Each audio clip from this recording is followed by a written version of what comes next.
முன்னாள் அமைச்சர் செங்கோட்டையன் அடுத்த அதிரடிக்கு தயாராகக்கூடிய நிலையில தான் எடப்பாடி பழனிசாமியும் அதிரடி நடவடிக்கைகளை மேற்கொண்டுட்டு வராரு என்பது பரபரப்பான செய்தியாகவே பார்க்கப்பட்டு வருது. அது என்ன என்பதை பற்றி இந்த செய்தியில் விரிவாக பார்க்கலாம்.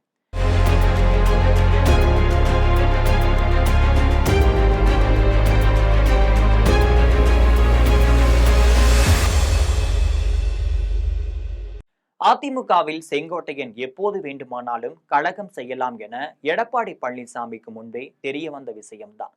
வருகின்ற சட்டமன்ற தேர்தல்ல செங்கோட்டையனுக்கு சீட்டு இல்லைன்னு எடப்பாடி பழனிசாமி முடிவு எடுத்ததன் எதிரொலியாக தான் தற்பொழுது அதிமுகவில் செங்கோட்டையன் நடத்தும் போர்க்களம் வெடித்திருக்கு. கடந்த 2 மாதத்திற்கு முன்பாகவே நடைபெற்ற மாவட்ட செயலாளர்கள் கூட்டத்துல செங்கோட்டையன் முகத்துல எடப்பாடி பழனிசாமி முழிக்கலைன்னு சொல்லப்படுது. அப்பொழுதுல இருந்துதான் இந்த யுக்தமானது முடிவாகி இருக்கு. தற்பொழுது செங்கோட்டையன் கட்சியை விட்டு நீக்கிய நிலையில தான் முன்னாள் எம்பி சத்தியபாமாவும் பதவி நீக்கமும் செய்யப்பட்டிருக்காரு. ஈரோடு மாவட்டத்துல செங்கோட்டையனுக்கு ஆதரவாளர்கள் பலர் கட்சியிலிருந்தும் நீக்கப்பட்டிருக்காங்க.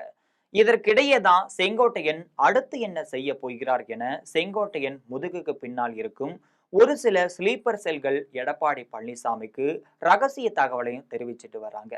இதனை அறிந்து கொண்ட எடப்பாடி பழனிசாமி தனது முடிவில் இருந்து சிறிதளவு கூட பின்வாங்குவதாக இல்லை என்றும், எந்த காரணம் கொண்டும் சசிகலா, ஓ பன்னீர்செல்வம், டிடிவி தினகரன் ஆகியோரை கட்சியில் இணைக்க முடியாது என்பதில் அவர் தீவிரமாகவே இருந்துட்டு வராரு. இது மட்டுமல்லாமல் பாரதிய ஜனதா கட்சியின் கூட்டணியில அதிமுக தான் தலைமை தாங்கும், அதிமுக எடுக்கும் முடிவுக்கு தான் இறுதி முடிவு, இதில் பாரதிய ஜனதா கட்சியின் தலையிட முடியாது என்றும் பேசிட்டு வராரு. பாரதிய ஜனதா கட்சி அதிமுகவின் ஒரு அங்கம்தான். முடிவு எடுப்பது அனைத்துமே அதிமுக தான். முடிவு என்ற அவரது பேச்சு டெல்லி மேல் இடத்தை அதிர வைத்திருக்கிறது.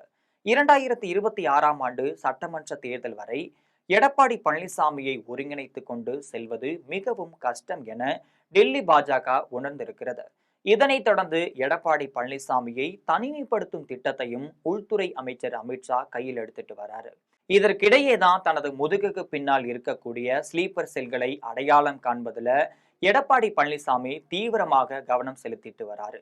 இது தொடர்பாக தான் விரைவிலேயே சென்னையில அனைத்து முன்னாள் அமைச்சர்கள், அனைத்து மாவட்ட செயலாளர்கள், முன்னாள் இந்நாள் எம்எல்ஏக்கள் என அனைவருமே அழைத்து மிகப்பெரிய ஆலோசனை கூட்டத்தையும் நடத்த இருக்காரு.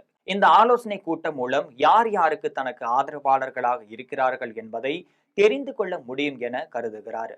எஸ்பி வேலுமணி, கேபி முனுசாமி போன்றோரிடம் அவர் ஆலோசனை செய்த போது செங்கோட்டையன் விவகாரம் 10 நாள்ல முடிவடைந்து விடும், அவரால் ஒன்றும் செய்ய முடியாது என்று பேசியிருக்கிறார் எடப்பாடி பழனிசாமி அவர்கள்.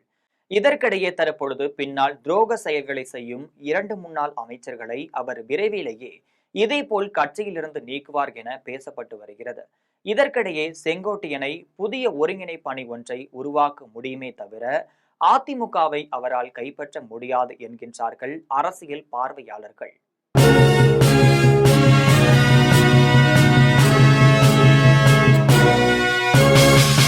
உடனுக்குடன் அப்டேட் தெரிந்து கொள்ள ஜெம் டிவி தமிழ் ஆப்பை இன்ஸ்டால் செய்யவும்.